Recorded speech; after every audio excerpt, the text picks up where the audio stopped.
4:5 வாசிப்போம். ஆபிரகாம் என் சொல்லுக்கு கீழ்ப்படிந்தபடி என் விதிகளையும் என் கற்பனைகளையும் என் நியாயங்களையும் என் பிரமாணங்களையும் கைக்கொண்டபடினால் நான் உன் சந்நிதி வானத்து நட்சத்திரங்களைப் போல பெருக பண்ணி ஆமென். உன் சந்நிதிக்கு இந்த தேசங்கள் யாவையும் தருவேன். உன் சந்ததிக்குள் பூமியில் உள்ள சகல ஜாதிகளும் ஆசீர்வதிக்கப்படும் என்றார். ஆமென். அல்லேலூயா. ஹல்லேலூயா. அல்லேலூயா. ஹல்லேலூயா.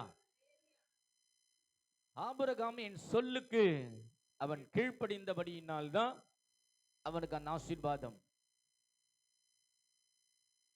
நம்ம எத்தனை பேர் இன்றைக்கு அவர் சொல்லுக்கு கீழ்ப்படிந்து இருக்கிறோம்? ஆண்டவர் சொன்னார், அதிகாலையில் என்னை தேடுன்னு சொன்னார். அதிகாலையில் என்னை தேடுகிறவர்கள் என்னை கண்டடைகிறார்கள் சொன்னார். அதிகாலையில் யார் தேடுகிறீங்க? அதிகாலையில யார் அவரை தேடுறீங்க? அதிகாலையில் நீ அவரை தேடும் போதுதான் அவரை நீ கண்டடைய முடியும். அப்பொழுதுதான் அந்த ஆண்டுடைய பொக்கிஷம் உனக்கு கிடைக்கும். அல்லேலூயா சொல்லுங்களேன். அல்லேலூயா. இந்த ஆபிரகாம் எல்லாவற்றிலும் தேவனுக்கு கீழ்ப்படிந்து தேவனை பிரியப்படுத்தி நடந்தபடியால் ஆபிரகாமுக்கு அந்த ஆசீர்வாதங்கள் எண்ணற்றவைகளாய் கொடுக்கப்பட்டது. முதலாவது கர்த்தருக்கு அவன் கீழ்ப்படிந்தான். சொந்த தேசத்தையும் சொந்த இனத்தையும் தன் தகப்பனுடைய வீட்டையும் விட்டு புறப்பட்டு கர்த்தர் காண்பித்த தேசத்துக்கு போ என்று சொன்னார். அவன் கீழ்ப்படிந்தான். என் வீட்டையும் விட்டுட்டு என் தகப்பனுடைய வீட்டையும் விட்டுட்டு இவர் போ சொல்றாரு. எப்படி நான் சொந்த வீட்டை விட்டுட்டு போவேன்? என் அப்பா அம்மாவை பெத்து வளர்த்த 10 மாசம் பெத்து வளர்த்த தாய் தகப்பனை விட்டு எப்படி போவேன் அப்படின்னு அவர் நினைச்சிருந்தா அந்த ஆசீர்வாதம் கிடைச்சிருக்குமா? என்னுடைய பிள்ளைய வீட்டை விட்டு வெளியே போய் தனியா இரு, உனக்குன்னு ஒரு குடும்பம், உன் குடும்பத்துல கர்த்தர் ஆசீர்வதிப்பேன்னு சொன்னாரு. கீழ்ப்படிந்தார்கள். ஆபிரகாமை ஆசீர்வதித்து போல அவன் சந்ததியை கொடுத்துட்டார், பெருக பண்ணிட்டார். அல்லேலூயா. வெளியே போன அனுப்புனதுக்கு எனக்கும் கஷ்டமா தான் இருந்தது, என் தாய்க்கு என் மனைவிக்கும் கஷ்டமா தான் இருந்தது, போகிற அவங்களுக்கும் கஷ்டமா தான் இருந்திருக்கும். ஆனால் கர்த்தர் நினைத்தது ஒரு நாளும் தடைப்படாது. அவர் சொன்னதுதான். கீழ்ப்படிந்தால் ஆசீர்வாதம். ஆமென் சொல்லுங்களேன். அல்லேலூயா. ஆபிரகாம் இங்கு அவர் சொல்றாரு, என் சொல்லுக்கு நீ கீழ்ப்படிந்தான்னு சொன்னா, ஞாயிற்றுக்கிழமை தோறும் ஆராதனைக்கு 9:30 மணிக்கு ஆராதனை சொன்னா 9:20 இங்க வந்து இணைந்தோம்னா உனக்காக கர்த்தர் காத்திருப்பார், பாப்பாரு. என் மகன் வந்துட்டாங்களா, என்னுடைய மகள் வந்துட்டாங்களா, என் பிள்ளை வந்துட்டாங்களான்னு பாப்பாரு. ஆமென். ஆமாங்க, நான் மனுஷ முகத்தை தான் பார்ப்பேன், ஆனா இயேசு உங்களத்தை பார்த்துக்கிட்டே இருப்பார். உன் வேதனைகளை அவர் அறிகிறவர். அந்த ஆபிரகாம் அந்த போனது நிமித்தம் என்ன ஆசீர்வாதம் வாக்குத்தத்தம் கொடுத்தார் என்று சொன்னா, ஆதியாகமம் புத்தகத்தில் 12ஆம் அதிகாரம் 2:3 அவன் கீழ்ப்படிந்தபடியினால், என் சொல்லுக்கு அவன் கீழ்ப்படிந்தபடியினால் ஆபிரகாமுக்கு தந்த வாக்குத்தத்தம் என்ன? நான் உன்னை பெரிய ஜாதியாக்குவேன், உன்னை ஆசீர்வதித்து உன் பேரை பெருமைப்படுத்துவேன். ஆமா, உன் பேரை என்ன பண்ணுவேன்? பெருமைப்படுத்துவேன். நீ ஆசீர்வாதமாய் இருப்பாய், நீங்க ஆசீர்வாதமாய் இருப்பீர்கள். உன்னை ஆசீர்வதிக்கிறவர்களை ஆசீர்வதிப்பேன், உங்களை ஆசீர்வதிக்கிறவர்களை நான் ஆசீர்வதிப்பேன். உன்னை சபிக்கிறவனை சபிப்பேன். இன்னொன்னு சொல்லிட்டாரு, நீ சபிக்கிற, நீ யாரை சபிக்கிறாயோ நான் உங்களை சபிப்பேன். பூமியில் உள்ள வம்சங்கள் எல்லாம் உனக்குள் ஆசீர்வதிக்கப்படும். ஆமாங்க, உனக்குள் ஆசீர்வதிக்கப்படும் என்றார். எப்பொழுது? அவன் சொல்லுக்கு கீழ்ப்படியணும். இயேசுவின் வார்த்தைக்கு நீ கீழ்ப்படிந்தால் மாத்திரமே அது நடக்கும், அந்த ஆசீர்வாதம் கிடைக்கும். அந்த ஒரு வார்த்தையை ஆபிரகாம் என்ன பண்ணல? அசட்டை பண்ணல, முறுமுறுக்கல. சும்மா இவர் எப்ப பாரு ஜபம் ஜபம் பண்ணுங்க, பைபிள் வாசிங்க, காலையில எழுந்துருங்க, சபைக்கு நேரப்பட வாங்க என்று சொல்லி எப்ப பாரு இவர் போன் பண்ணி டார்ச்சர் பண்ணிக்கிட்டே இருக்கிறாரு. முறுமுறுக்கல. என்ன பண்ணல? ஆபிரகாம் முறுமுறுக்கவில்லை. அவர் என்ன செய்யல? ஒரு நாளும் கர்த்தருடைய வார்த்தையை அசட்டை பண்ணல. முறுமுறுக்கல. எழுதிருக்குது வசனத்துல. எதிர்த்து பேசுறதும் இல்லை. 100க்கு 100 அவர் கீழ்ப்படிந்தார். வெள்ளிக்கிழமை உபவாச கூட்டத்துக்கு வீட்டில் இருக்கிறவங்க வாங்கன்னு சொல்றேன்னா, நீங்க வந்து ஜெபித்தால் உங்களுக்கு தான் ஆசீர்வாதம். அல்லேலூயா.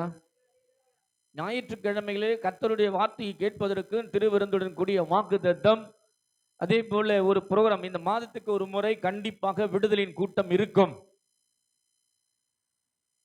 அதற்காக பிரயாசப்படுங்கள். நான் மாத்திரம் பிரயாசப்பட்டால் போதாது. நீங்களும் பிரயாசப்படும் போது உன் வீடு, உன் குடும்பம் ஆசீர்வதிக்கப்பட வேண்டும். உன் பிள்ளைகள் ஆசீர்வதிக்க வேண்டும். ஏதாவது தடைகள் இருக்கும்னு சொன்னா அன்றைக்கு அது உடைக்கப்படும். ஆமென். நீங்க விரும்பினா மாத்திரம்தான், நீங்க சொல்லுக்கு கீழ்ப்படிந்தால் மாத்திரம்தான் ஆண்டவர் உங்களை விடுதலையாக்குவார். நம்ம சொல்லும்போது இந்த 3வது வாரம் ஒரு அபிஷேகம் கூட்டம், விடுதலின் கூட்டம், ஒரு தீர்க்கதரிசி வருகிறார் என்று சொல்லி சொன்னேன். எத்தனை பேர் யார் யாரை கூப்பிட்டு வந்தீங்க? ஒருவர் 2 பேரையாவது என்ன பண்ணணும்? அழைக்கணும். உங்களுக்கு தெரிந்தவர்கள், நண்பர்கள், அவர்களும் விட்டுவிடக்கூடாது. அவர்களும் விடுதலை பெறணும். அவர்களும் உன் கூட வரணுமா வேணாமா? அவர்களும் உன்னை போல நல்லா இருக்கணுமா வேணாமா? அவங்க கஷ்டப்படுகிற போது நீங்க உங்க கண் பார்க்குதில்லை, வேதனைப்படுதில்லை. இது எல்லாவற்றிலும் அவர்களும் விடுதலை பெறணும் சொன்னா, கர்த்தருடைய வார்த்தைக்கு கீழ்ப்படிந்து அவர்கள் என்ன பண்ணணுமா? அவர்களும் ரட்சிப்புக்குள்ள கொண்டு வாங்க. அல்லேலூயா. அது ஆபிரகாம் முறுமுறுக்கவில்லை. அவன் சொல்லுக்கு அவன் கீழ்ப்படிந்தபடினால், ஆதியாகம புத்தகத்தில் 17ஆம் அதிகாரம் 2ஆம் வசனம் என்ன கொடுத்திருக்கிறார் ஆண்டவர் அங்கே? வாசிங்கள். ஆதியாகம புத்தகத்தில் 17ஆம் அதிகாரம் 2ஆம் வசனம். அவன் 100க்கு 100 கீழ்ப்படிந்தபடியினால், அவருடைய சொல்லுக்கு 100க்கு 100 கீழ்ப்படிந்தபடியினால் கர்த்தர் தந்த ஆசீர்வாதம். ஆதியாகம புத்தகத்தில் 17ஆம் அதிகாரம் 2ஆம் வசனம். நான் உனக்கும் எனக்கும் நடுவாக உடன்படிக்கையை ஏற்படுத்தி உன்னை மிகவும் திரளாக பெருக பண்ணுவேன் என்றார். ஒரு உடன்படிக்கை இயேசுக்கும் உனக்கும். என் மகள், என்னுடைய மகன் என் சொல்லுக்கு கீழ்ப்படிந்தான். அதிகாலையில் என்னை தேடினான். தினமும் என்னை வேதத்தை வாசித்து இவன் ஜெபித்து தான் இவன் கடந்து போகிறான். இவன் குடும்பம், இவன் கணவர், என் மனைவி, பிள்ளைங்களுக்காக திரைப்பல நின்று ஜெபிக்கிற ஒரு மகள். கணவர் வேலைக்கு போயிட்டாங்கன்னா நீங்க என்ன பண்றீங்க? வேலைக்கு போகும் முன்பதாவது ஜெபித்து அனுப்புறீங்களா? பிள்ளைங்க வேலைக்கு போகும்போது ஜெபித்து அனுப்புறீங்களா? அல்லது நின்று பெரியவங்க கணவர் தான் ஜெபிக்கிறாரா? மனைவி பிள்ளைங்க ஜெபிக்கிறாங்களா? ஜெபிக்காத பிள்ளைங்களை அனுப்பாதீங்க. நீங்க ஜெபிக்காம உங்க கணவரை அனுப்பாதீங்க. உங்க பிள்ளைங்கள் எப்ப போகும்போது ஜெபித்து அனுப்புங்க. ஜெபம் தான் உங்க வாழ்க்கையில ஒரு திறவுகோலா இருக்கணும். ஜெபம் தான் உன் வாழ்க்கையில ஜெயத்தை தர முடியும். ஜெபம் இல்லாத வாழ்க்கை ஒரு செத்த வாழ்க்கை, ஒரு கூரை இல்லாத ஒரு வீடாய் மாறிவிடும். உன் வாழ்க்கையில நீ ஜெபிக்காம நீ எப்போ வேணா போய் பாருங்களேன். மறந்துட்டேன், ஒருவேளை தூங்கிட்டேன், சோர்ந்து போயிட்டேன், எனக்கு பலவீனம், எனக்கு ஜுரம், அதனால நான் எழுந்துக்க முடியல. ஆனா எழுந்து மாத்திரை போட முடியும். அப்படித்தானே? எழுந்து மாத்திரை போட முடியும். கிச்சனுக்கு போய் சாப்பாடு வாங்கி சாப்பாடு சாப்பிட முடியும். ஆனா பைபிள் வாசிக்க முடியாது. அல்லேலூயா. எனக்கு ராவுல தூக்கமே வரலன்னு சொல்லி ஒரு சகோதரி வீட்டில் போய் ஜெபிச்சா பார்க்குறேன். ஆனா எழுந்துக்க முடியல, அதை முடியலன்னு சொன்னவர்கள் அங்க பார்த்தா நல்லா சாப்பிடுறா, நல்லதான் பண்றா, ஆனா தூக்கம் வரல. காரணம், நீ பைபிள் வாசிக்கல மகளே. நீ பைபிள் வாசிச்சு பாரு சொல்லி அந்த இரவு முழுதும் நான் ஜெபித்த போது அவங்க வேதமே பைபிளே தொடல. அதான் உண்மை. நீ பைபிளை வாசிக்கும் போது தூக்கம் வந்தது பாஸ்டர். தூக்கம் வரதான் செய்யும். தூக்கம் வரலன்னு சொன்னல, படி, அதுக்கு படி, வேதத்தை வாசி, பைபிளை நீ வாசிப்பார். அந்த வேதம் சத்தியம், வேதத்தை நீ சுமந்தன்னு சொன்னா அந்த வேதம் உன்னை சுமக்கும். ஆமென். உனக்கு முன்பதாக போகும். ஆமென் சொல்லுங்களேன். ஹல்லேலூயா. ஆமாங்க. ஆண்டவர் உன்னை நீ ஜெபிக்க ஜெபிக்க கர்த்தர் உன்னை திரளாய் பெருக பண்ணுவாராம். ஆதியாகம புத்தகத்தில் 13ஆம் அதிகாரம் 16ஆம் வசனம் அப்படியே சொல்லுகிறது, உன் சந்ததியை பூமியின் தூளை போல பெருக பண்ணுவேன் என்று. ஆமென். பூமியின் மணல் தூள் எப்படி இருக்கும்? தூசி தூள் எல்லாம் அதிகமா இருக்கும் இல்ல? அதை போல நான் உன்னை என்ன பண்ணுவேன்? பெருக பண்ணுவேன். நீ எந்தக்கு என்ன நேசித்தபடினால, நீ என் வார்த்தைக்கு சொல்லுக்கு கீழ்ப்படிந்தாய் என்று சொன்னதுனால ஆண்டவர் உன்னை என்ன சொல்றாங்க உன் வாசிங்க. உன் சந்ததியை ம். பூமியின் தூளை போல பெருக பண்ணுவேன். ஆமென். ஒருவன் பூமியின் தூளை எண்ண கூடுமானால் ம். உன் சந்ததியும் எண்ணப்படும். ஆமென். உன்னை எப்படி பண்ணுவேன்? ஒருவன் பூமியின் தூளை போல பெருக பண்ணுவேன் என் சொல்லுக்கு கீழ்ப்படிந்தால். அன்று யாக்கோப்பை ஆசீர்வதித்தவர், ஈசாக்கை ஆசீர்வதித்த அதே கர்த்தர் இன்றைக்கு உங்களையும் ஆசீர்வதிக்க அவர் காத்திருக்கிறார். அவர் இன்றைக்கு உன்னை ஆசீர்வதிக்க போகிறார். நீ அவர் சொல்லுக்கு கீழ்ப்படினும். அவர் சொல்லுக்கு நீ கீழ்ப்படிந்தால் மாத்திரமே ஆசீர்வாதம். வேதத்துல கீழ்ப்படியாதவர்களுக்கு என்ன நடந்தது என்று உங்களுக்கு தெரியும். கீழ்ப்படியாதவர்கள் யாரு சொல்லுங்களேன்? யாரு? ஏன் அங்கெல்லாம் போறீங்க? முதல்ல ஆதியில ஆரம்பமே சரியில்லையே, ஆதாம் ஏவாளே சரியில்லையே. ஆண்டவர் சொன்னாரு, இந்த கனியை புசிக்காத, இத புசிச்சன்னு சொன்னா நீ மரிச்சு போயிடுவேன்னு சொன்னாரு. சொல்லியும் கேட்கல. அவர் என்ன சொல்றது, நான் என்ன கேட்கிறது? இந்த பக்கம் போகாத, இந்த காரியத்தை, இந்த தவறை செய்யாத என்று சொல்லுவார். அல்லேலூயா. ஒருவேளை உங்களுக்கு தெரியுமோ தெரியாதோ, ஒரு சகோதரன் நம் மத்தியில் இருந்தவர் இன்றைக்கு இல்லை. அவர் குடிப்பது வழக்கம். அவர் குடியிலிருந்து விட்டு விலகி விட்டார். திருவிருந்து நல்ல முறையில் எடுத்து விட்டு வீடு திரும்பினவர்.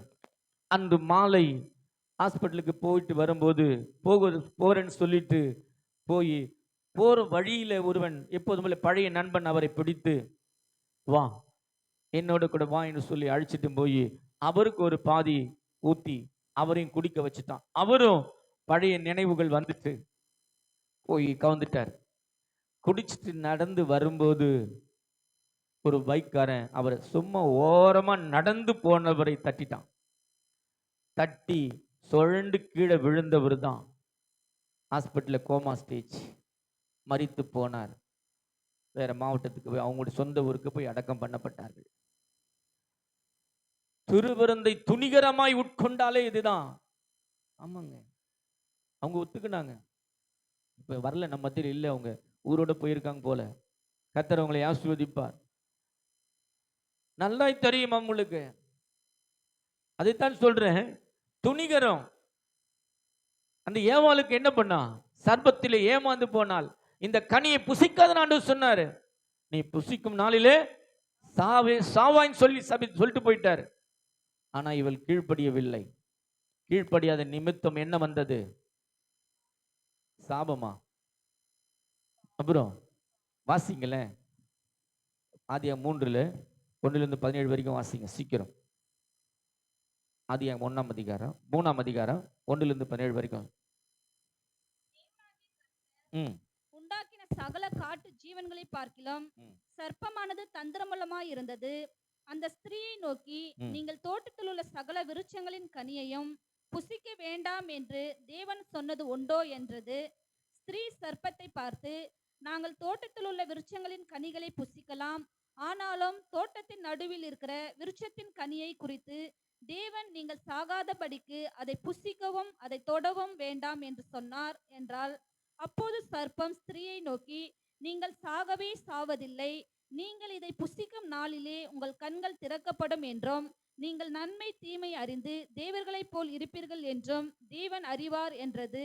அப்பொழுது ஸ்திரீயானவள், அந்த விருட்சம் புசிப்புக்கு நல்லதும் பார்வைக்கு இன்பமும் புத்திக்கு தெளிவிக்கிறதற்கும் இச்சிக்கப்படத்தக்க விருட்சமாய் இருக்கிறது என்று கண்டு அதன் கனியை பறித்து புசித்து தன் புருஷனுக்கும் கொடுத்தாள். அவனும் புசித்தான். அப்போது அவர்களுடைய இருவருடைய கண்களும் திறக்கப்பட்டது. அவர்கள் தாங்கள் நிர்வாணிகள் என்று அறிந்து அத்திலைகளை தைத்து தங்கள் அரைக்கச்சைகளை உண்டு பண்ணினார்கள். பகலில் குளிர்ச்சியான வேளையில் தோட்டத்தில் உலாவுகிற தேவனாகிய கர்த்தருடைய சத்தத்தை அவர்கள் கேட்டார்கள். அப்பொழுதும் ஆதாமும் அவன் மனைவியும் தேவனாகிய கர்த்தருடைய சந்நிதிக்கு விலக்கி தோட்டத்தின் விருட்சங்களுக்குள்ளே ஒளிந்து கொண்டார்கள்.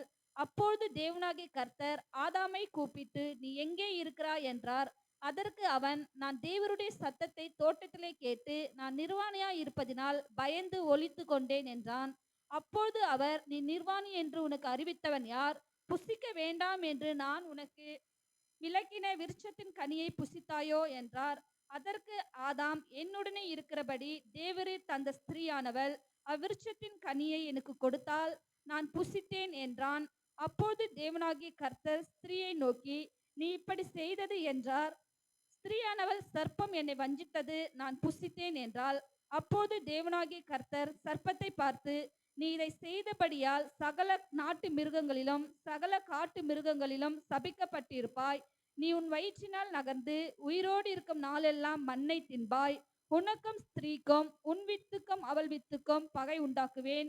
அவர் உன் தலையை நசுக்குவார், நீ அவர் குதிங்காலை நசுக்குவாய் என்றார்.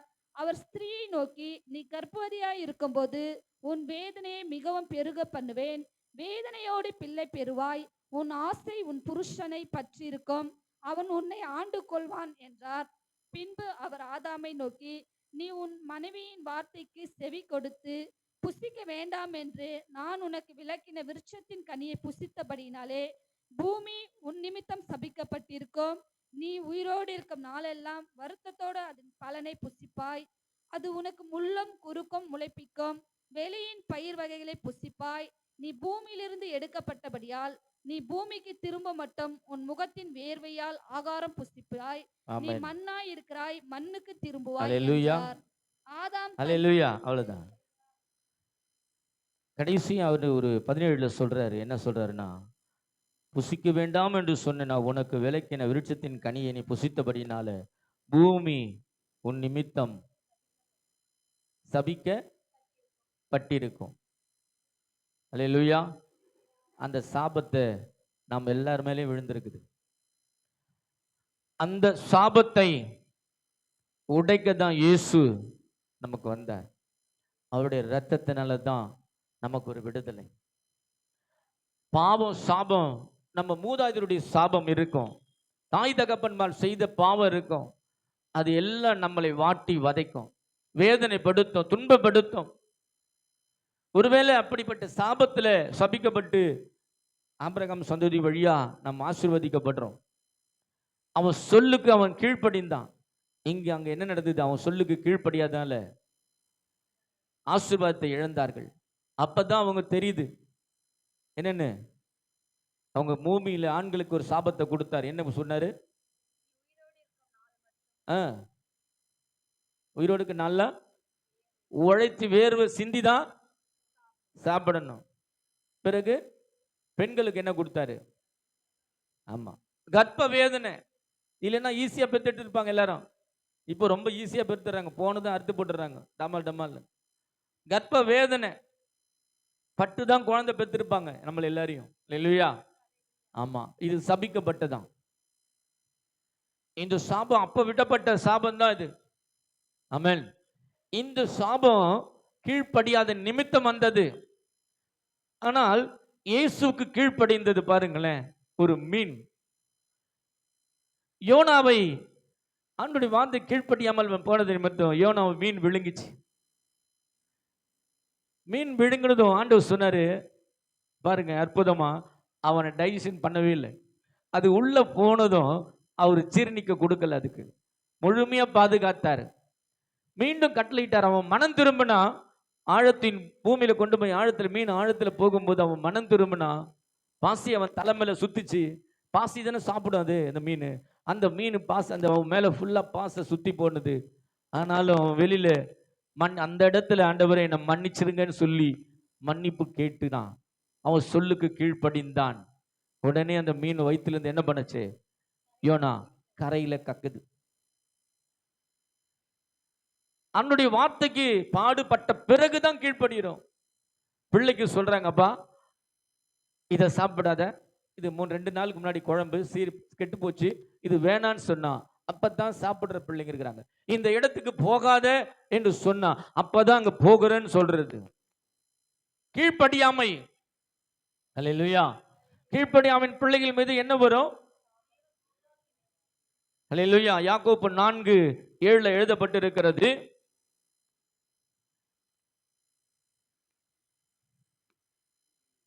யாக்கோபு 4:7 வாசிங்க சீக்கிரம். ஆகையால் தேவனுக்கு கீழ்ப்படிந்திருங்கள். ம். பிசாசுக்கு எதிர்த்து நில்லுங்கள். ஆமா. அப்போது அவன் உங்களை விட்டு ஓடி போவான். ஆமென்.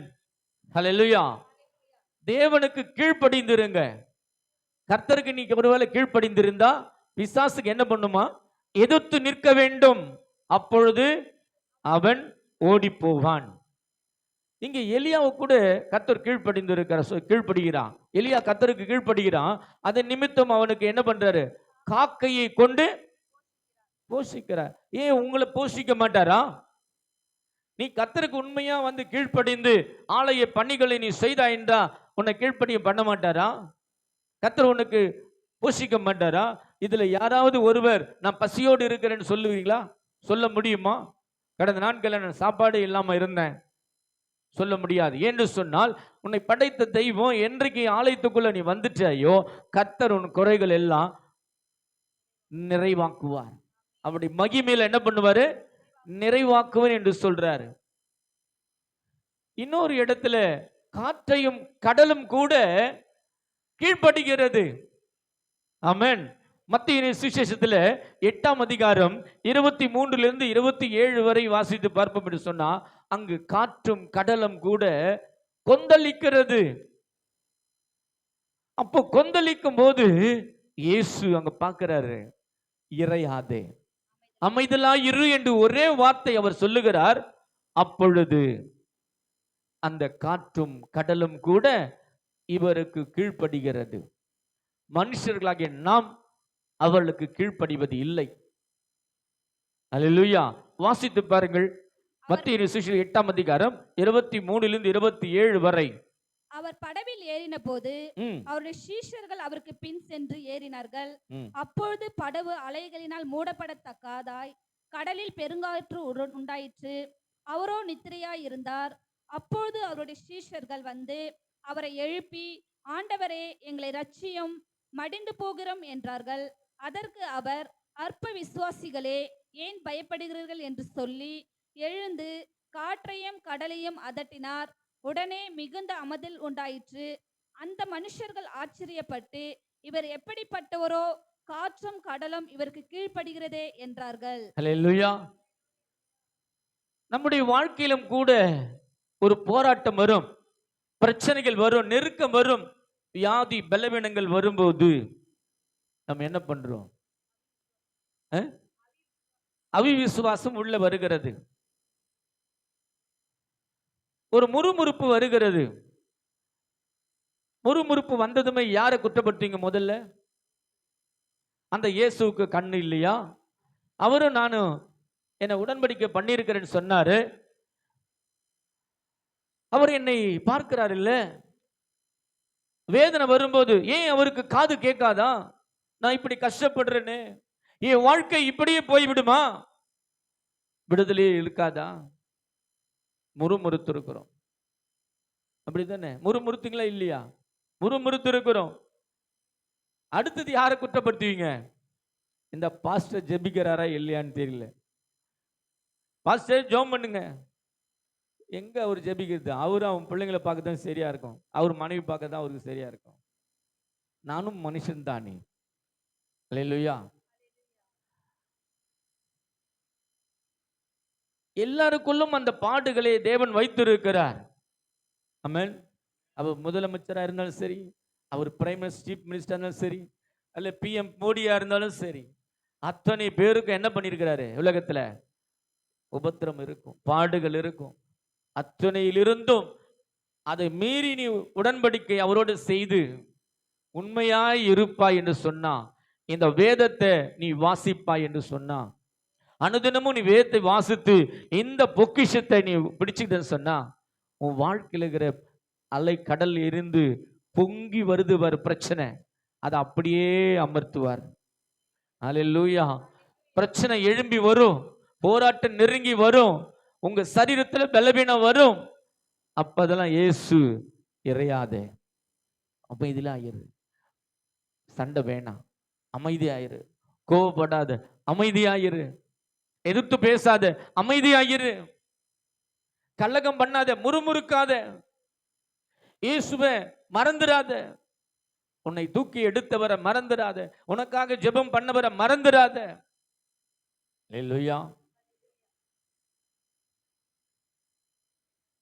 சபை மக்களிடத்துல ஒரு இன்டர்வியூ எடுத்திருக்கிறாங்க ஒரு பாஸ்டருக்கு. இன்டர்வியூ எடுத்தப்போ அவங்க சொன்னாங்களாம், அவர் ஃப்ளைட் போல ஒரு கார்ல வராரு, ஒரு சர்ச்சுக்கு வராரு, சர்ச் நடத்துறாரு, நேரா போறாரு. அவர் எங்க வீட்டுக்கெல்லாம் வரமாட்டார், ஏழை வீட்டுகளுக்கெல்லாம் அவர் வரமாட்டார், பணக்கார வீட்டுகளுக்கு தான் அவர் போவார், ஏன்னா காணிக்கை அதிகமாக கிடைக்கும் அப்படின்னு ஒருத்தர் ரிப்போர்ட். என்ன பிரதர்? இன்னொரு ரிப்போர்ட், அவருக்கு என்ன குறை, அவருக்கு என்ன குறை, இப்படி ரிப்போர்ட். ஒருத்தர் கூட என்ன பண்ணலையா, என்ன பண்ணல, என்ன பண்ணல சொல்லுங்க மேல, நீங்களே தான் சொல்லணும். ஒருத்தர் கூட நன்மையா அந்த பாஸ்டர் மேல சொல்லவே இல்லை. எல்லாருமே குறை கூறி, முறுமுறுத்து, குற்றப்படுத்தி, காயப்படுத்தி, கலகம் செய்து, முறுமுறுத்து அவர் மேல இல்லாததும் பொல்லாதமாய் பழிச்சாட்டி தான் சொல்லிட்டு போனாங்களாம். அந்த போதகர் என்ன செஞ்சிருப்பார் நீங்க நினைக்கிறீங்க? இன்டர்வியூ எடுத்தவங்க அந்த போதகருக்கு சொல்றாங்க, என்னன்னு என்னன்னு என்ன சொல்றாங்க? பாஸ்டர் கிட்ட சொல்றேன், பாஸ்டர் உங்களை குறித்து நான் சில இன்டர்வியூ எடுத்தேன், உங்க ஜனங்கள் மத்தியில் நீங்க எப்படி நடத்துறீங்க, அவர் உங்களை எப்படி விசாரிக்கிறாரா, உங்களிடத்துல அன்பாய் நடந்துக்கிறாரா, அல்லது அவருடைய செயல்கள் சரியில்லையா அப்படின்னு கேட்டேன். ஆனால் 75% உங்க மேல குற்றப்படுத்துறாங்க பாஸ்டர். உங்களை அவங்க என்ன பண்ணல, நிந்திக்கிறாங்க, குறைப்படுத்துறாங்க, குற்றம் சொல்றாங்க, முறுமுறுக்கிறாங்க. அப்படிதான் பாஸ்டர் இருக்கிறாங்க. நீங்க அப்படிப்பட்ட குற்றப்படுத்துகிற ஆவி உங்க சபைக்குள்ள வந்துடாதபடிக்கு அதை என்ன பண்ணுங்க, தினம் கட்டி ஜெபம் பண்ணுங்க அப்படின்னு எனக்கிட்டையும் சொல்லிட்டு போயிட்டாங்க. இப்படி பல சபைகளுக்குள்ளும் பிசாசு என்ன பண்ணுவான்னு சொன்னா, தூண்டி விடுவான். தூண்டுகிற ஆவி உங்க குடும்பத்துக்குள்ள தூண்டுவான். எப்படி தூண்டுவான்? உன் கணவரை நம்பாத, அவன் லேட்டா வந்தா ஏன்னு கேளு, அவன் டீ இங்க சாப்பிட மாட்டானா, அங்க வேற எவகிட்ட சாப்பிட்டான் கேளு, கேளு கேளு கேளு. சந்தேகத்தை ஏற்படுத்துவான். வந்து புருஷன் படுத்துட்டு நைட்டு ஷிஃப்ட் பண்ணிட்டு வந்து படுத்திருப்பாரு. ஏன் அவ குளிக்கல, ஏன் எண்ணெய் தேய்ச்சிக்க மாட்டான், ஏன் சாப்பிட மாட்டான், அவன் வயிறு, அப்ப எவ வீட்லயே சாப்பிட்டு தங்கிட்டு வந்துட்டான். உடனே சந்தேகம். மனைவி குறிச்சு கணவனுக்கு கவலை, ஐயோ நம்மால் இயலும் போது என் மனைவி வேற எங்கேயாவது போயிடுவாங்களோ, அப்படி ஆயிடுவோம் இப்படி ஆயிடுமோ. அந்த சந்தேகத்தின் ஆவியை கூட தூண்டுகிறவன் இவன் தான். ஏன் அந்த சந்தேகம் வருதுன்னு கணக்கு எடுத்தா, அன்பின் நிமித்தம் அந்த சந்தேகம். இவரு அவளை விட்டு கொடுக்கல, அவ அவனை விட்டு கொடுக்கல, இதான் காரணம். அல்லேலூயா. அன்புதான். ஒருவர் மேல வைத்திருக்கிற அன்பு. தன் மனைவி வேறொருக்கு விட்டு கொடுக்க கூடாது. மனைவி கணவனுக்கு, என் புருஷனை யாருக்கு விட்டு கொடுக்காது, என் புருஷன் எனக்கு மட்டும்தான் அப்படின்ற மாதிரி விட்டு கொடுக்க முடியாதபடி அன்பு ரியல், அதுதான் உண்மை. அதை புரிந்து கொண்டால் தான் வாழ்க்கை. இந்த புரிந்து கொள்ளுதல் வேணும்னா இந்த பைபிள் அதுக்கும் ஆன்சர் இதோடதான் இருக்குது. நீங்க வீட்டுக்கு போய் படிச்சீங்கன்னா தெரியும். புதிய ஏற்பாடெல்லாம் படிங்க, பேதுரு புத்தகத்தை படிங்க, எபிசியரை படிங்க. இதெல்லாம் நீங்க படிக்கும் போது பின்பக்கம் போகணும்னா உங்க குடும்பத்தை மனைவி எப்படி இருக்கணும், கணவன் எப்படி இருக்கணும், எப்படி ஒருவருக்கு ஒரு கீழ்ப்படியணும். கர்த்தருக்கு மட்டும் கீழ்ப்படிந்தால் போதாது, உன் குடும்பத்துக்குள்ள கீழ்ப்படியணும். கணவன் மனைவிக்கு கீழ்ப்படியணும், மனைவி புருஷனுக்கு என்ன பண்ணணும், கீழ்ப்படிந்து இருக்கணும். பிள்ளைகள் பெற்றோருக்கு கீழ்ப்படிந்து இருக்கணும். இதுதான் நியாயம். அது எங்க சொல்லப்பட்டிருக்கு தெரியுமா? வாசிங்களா? அதை மறுபடியும் நினைவு கூட்டுறார் ஆண்டவர். பிள்ளைகளே உங்க பெற்றோருக்கு கர்த்தருக்குள் கீழ்ப்படியுங்கள், கர்த்தருக்குள் கீழ்ப்படியுங்கள், இது நியாயம். ஆமா, இது நியாயம். கர்த்தருக்குள்ள என்ன பண்ணும்? கீழ்ப்படியணும். இதான் நியாயம். பெற்றோர்களுக்கும் கொடுத்திருப்பார் ஆண்டவர். என்னன்னு? உன் தகப்பனையும் ஆ, உன் தாயையும் கனம் பண்ணுவாயாக. உன் தாயும் கனம் பண்ணுவாயாக கனம் பண்ணணும் நீங்க பிள்ளைங்கள்லாம். ஆ, என்பதே வாக்குத்தத்தமுள்ள ஆ. முதலாம் கற்பனையாய் இருக்கிறது. இல்லையே, உன் வாழ்நாள் நீடிக்கணும்னா உனக்கு நன்மை உண்டாயிருப்பதற்கும் உனக்கு நன்மை உண்டாயிருக்கும் பொருட்டு. பூமியிலே உன் வாழ்நாள் நீடித்திருப்பதற்கும். யாருக்கு சொல்றாரு இத? பிள்ளைங்களுக்கு சொல்றாரு. உன் நன்மை உண்டாயிருக்கும், உன் வாழ்க்கையில நன்மை உண்டாயிருக்கணும்னா, உன் வாழ்நாள் நீடிக்கணும்னா என்ன கொடுக்கிறாரு? உன் தகப்பனையும் உன் தகப்பனையும் உன் உன் தாயையும் தாயும் கனம் கனம் பண்ணுவாயாக. பண்ணு. அவ்வளவுதான், கனம் பண்ணு. அவங்களை தூக்கி எறிந்து பேசாத, அவளை துன்பப்படுத்தாத. உன்னை சுமந்தவர்கள் உன்னை பெற்றெடுப்பதற்கு எவ்வளவு கடினம் என்பது தெரியும். நான் பிள்ளைங்களுக்கு சொல்லி கொடுப்பேன். மருமகள் அழுத போது, என் மகன் வேதனைப்படும் போதெல்லாம் அவங்களுக்கு தெரியும். நான் ஒரே வார்த்தை சொன்னேன், என்ன தெரியுமா? இப்படிதான் உங்கள் தாயும் பெற்றிருப்பார்கள். இப்படிதான் உங்கள் தகப்பனும் தாயும் கஷ்டப்பட்டு வளர்த்தாங்க, பெற்றெடுத்து. ஒவ்வொரு பிள்ளை பெறுவதற்கு தாய் தகப்பனுக்கு தெரியும் எவ்வளவு கஷ்டம் இருக்குன்னு. பெற்றெடுக்கும் போது அந்த பிள்ளைங்களுடைய கஷ்டப்பட்டு இப்படி வளர்க்கிறோமே, அது வளர்ந்து வரும்போது தகப்பனுக்கும் தாய்க்கும் ஏதாவது செய்யலைன்னா கூட குற்றப்படுத்துது, தூக்கி எறிஞ்சு பேசுவது, உங்களை கோபப்படுத்தி வேதனைப்படுத்தும் போது எப்படி இருக்கும்? புரியுதா நாங்க சொல்றதுங்க? மடியில போட்டு வளர்க்குறீங்க உங்க பிள்ளைங்களை, அவ்வளோ செல்லமா வளர்க்குறோம். அதுக்கு விருப்பப்பட்டுலாம் வாங்கி கொடுக்குறோமா இல்லையா? அப்படித்தானே உங்களையும் வளர்த்தாங்க. என்ன அமைதியாயிட்டீங்க? வளர்த்தாங்களா இல்லையா? உங்களை செல்ல பிள்ளையா வளர்த்தாங்க. என்ன எங்க அம்மா, அல்லேலூயா. செல்ல பிள்ளைனா எப்படி தெரியுமா? எல்லாத்துலயும் செல்லம். அங்க அப்பாவுக்கிட்ட திட்டு, எங்க அப்பாவை எங்க அம்மா திட்டுவாங்க.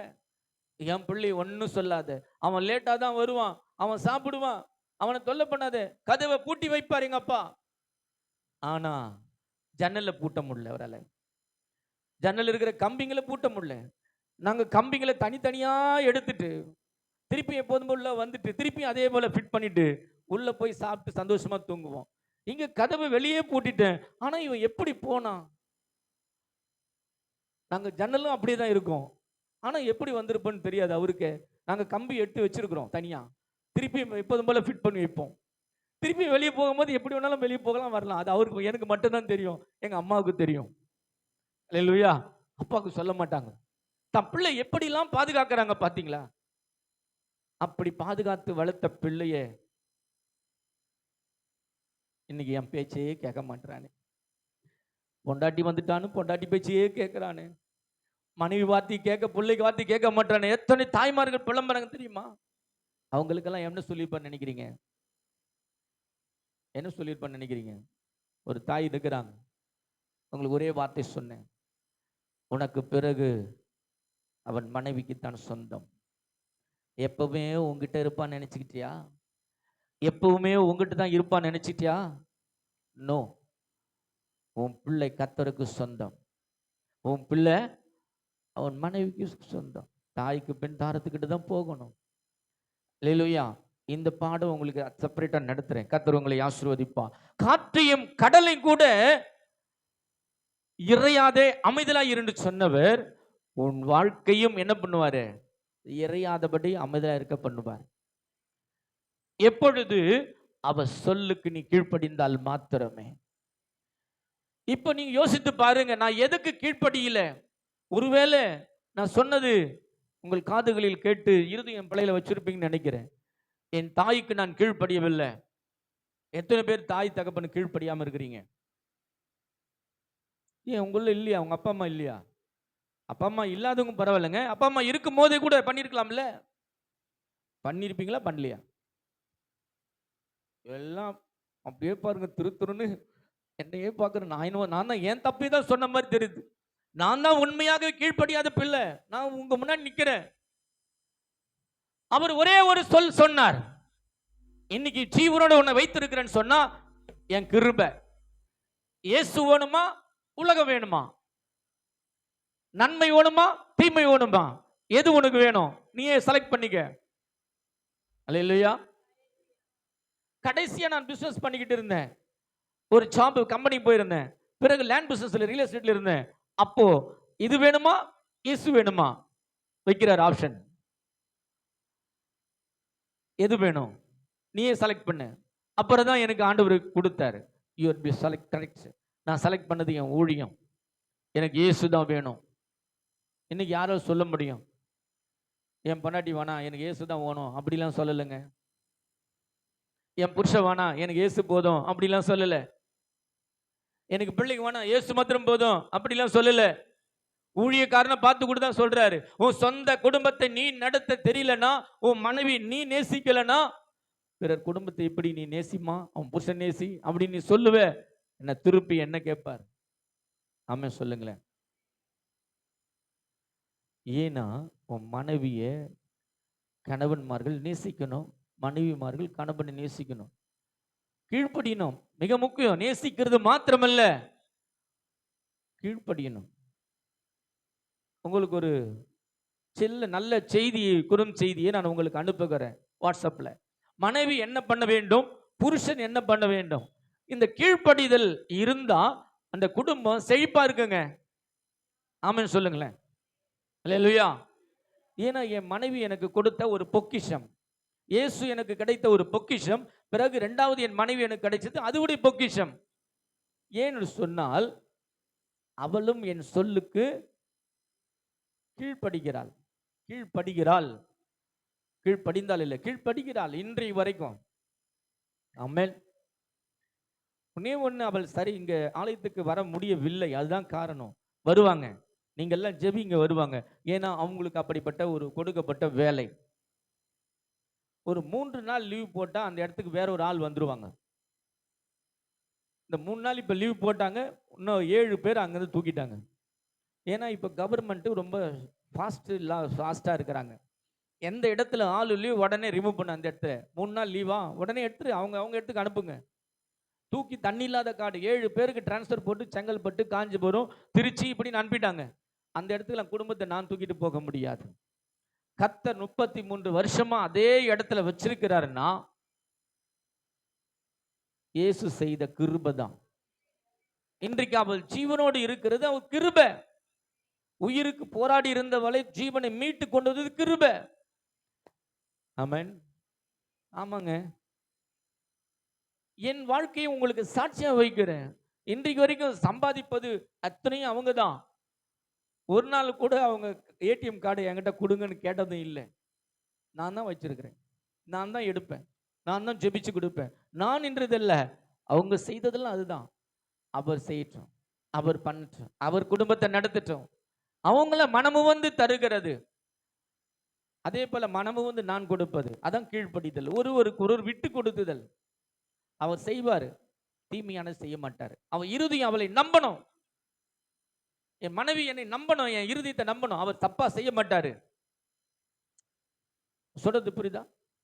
அவர் என்ன பண்ண மாட்டாரு, தப்பா செலவு செய்ய மாட்டார், அவர் இடற மாட்டார். ஏனென்றால் கர்த்தர் அவரோடு இருக்கிறார். அவன் சொல்லுங்களேன். ஆனா நம்ம ஜாக்கிரதையா இருக்கணும், ஞானம் உள்ளவர்களா இருக்கணும்.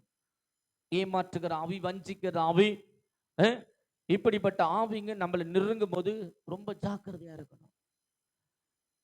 ஏன்னா நிறைய விஷயத்துல நம்மளை ஏமாற்றுவர்கள் வருவாங்க, வஞ்சிக்கிற ஆவி வரும்.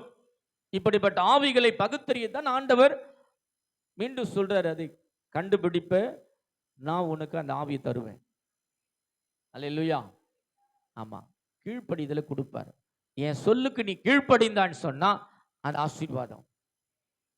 கீழ்ப்படியணும், அதான் மிக முக்கியம். அந்த ஆபிரகாம் கீழ்ப்படிந்தான், ஆசீர்வாதத்தை சொந்தத்து கொண்டான்.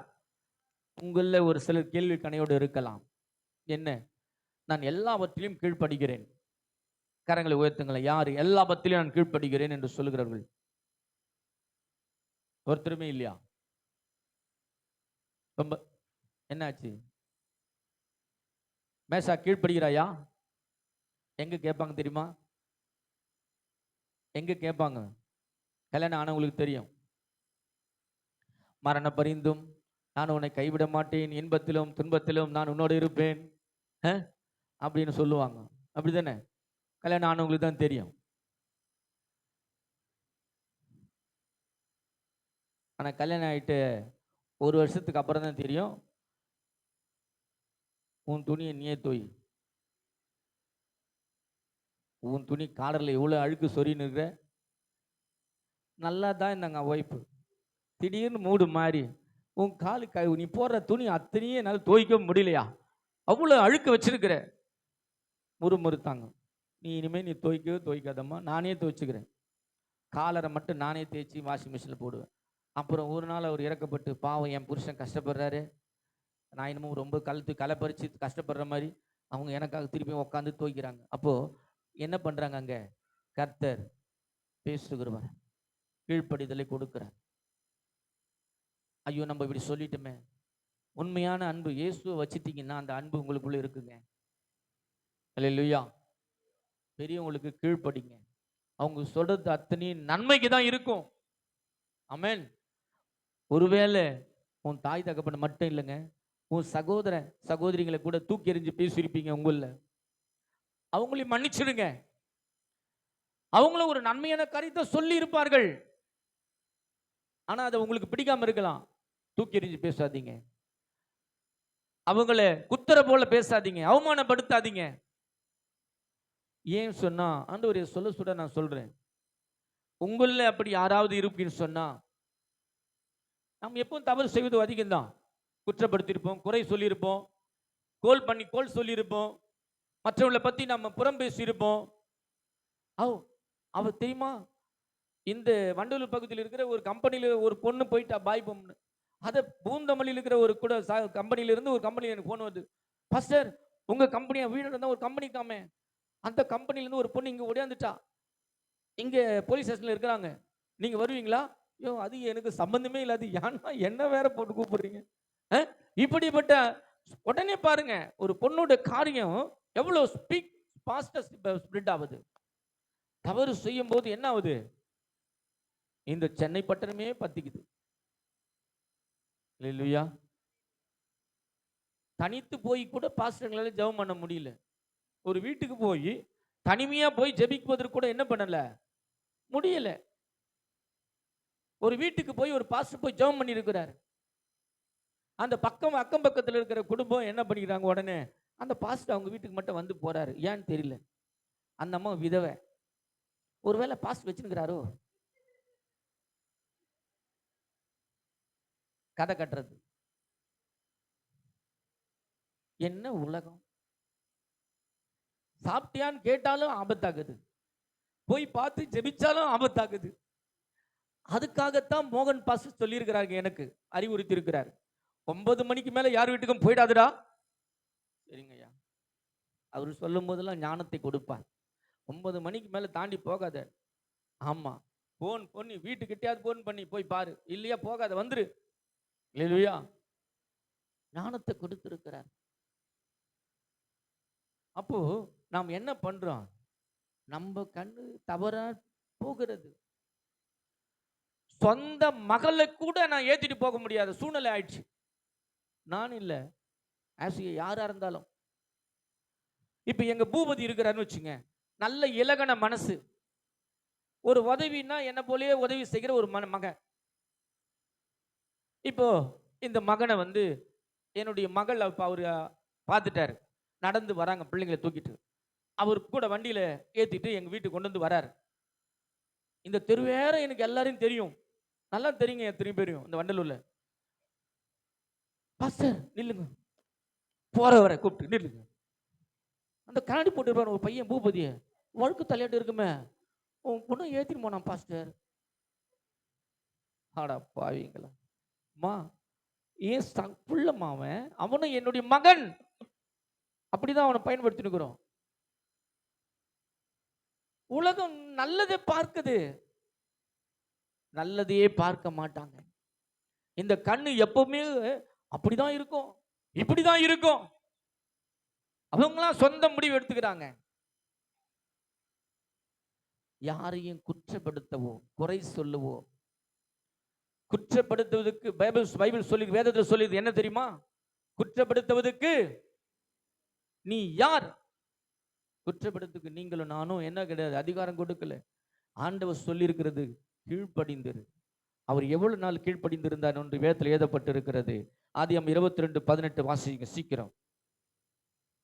நீ என் சொல்லுக்கு கீழ்ப்படிந்தபடினால் ம், உன் சந்ததிக்குள் பூமியில் உள்ள சகல ஜாதிகளும் ஆசீர்வதிக்கப்படும் என்று ம். என் பேரில் ஆணையிட்டேன் என்று கர்த்தர் சொல்லுகிறார் ஆமென். என்றார். ஹல்லேலூயா. என் சொல்லுக்கு நீ கீழ்ப்படிந்தபடியால் உன் சந்ததிக்குள் என்ன பண்ணுவாராம்? பூமியில் உள்ள சகல ஜாதிகளும் ஆசீர்வதிக்கப்படும். ஆமென். ஹல்லேலூயா. என் சொல்லுக்கு நீ கீழ்ப்படிந்தபடியினால் பூமியில் உள்ள சகல ஜாதிகளுக்குள்ளும் நான் உங்களை என்ன சொன்னாரு? ஆசீர்வதிக்கப்படும் என்று என் சொல்லுக்கு நீங்க கீழ்ப்படியணும். கீழ்ப்படிந்து சொன்னா நிச்சயமா சொல்றேன். கடைசியா ஒரு வசனத்தில் அப்போஸ்தலர் 5:29 அவர் சொல்றாரு, தேவனுக்கு கீழ்ப்படுகிறதே மிகவும் அவசியம். நீங்க கீழ்ப்படிந்தேன்னு சொன்னா நான் உன்னை பெரிய சாதியாக்கி உங்களை ஆசீர்வதிப்பேன் என்று கர்த்தர் விளம்புகிறார். உன் வாழ்க்கையில் இருக்கிற போராட்டம் பிரச்சனை அமர வேண்டும் சொன்னா, இன்றைக்கு உன் வாழ்க்கை அப்படி இறைஞ்சிருக்கும் சொன்னா, உங்களை பார்த்து ஆண்டவர் சொல்ற, இறையாத, அமைதியில் ஆயிரு, கொந்தளிக்காத. காற்றையும் கடலையும் கதற அதற்றினவர், காற்றும் கடலும் கூட இவருக்கு கீழ்ப்படுகிறது. மீன் கூட கீழ்ப்படுகிறது, காகம் கூட கீழ்ப்படுகிறது. ஆனா மனுஷர்களை நாம் கீழ்ப்படிவது இல்லை. எதை கேட்டாலும் அடுத்து அடுத்து பதில் பேசுவது, முறுமுறுப்பது, கோபப்படுவது, இந்த காரியம் தான் முதல்ல உங்ககிட்ட நம்ம கிட்ட இருக்கு. இதிலிருந்து ஆண்டவரை என்னை விடுவீம் என்று சொல்லி எழுந்து நிற்போம். Thank you Jesus. பரிசுத்த ஆவியானவரை நோக்கி நாம் பார்ப்போம்.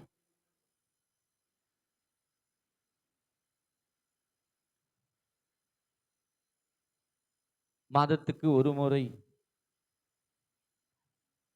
அபிஷேக ஆராதனை சுகமளிக்கும் கூட்டம் நடைபெறும். அது அடுத்த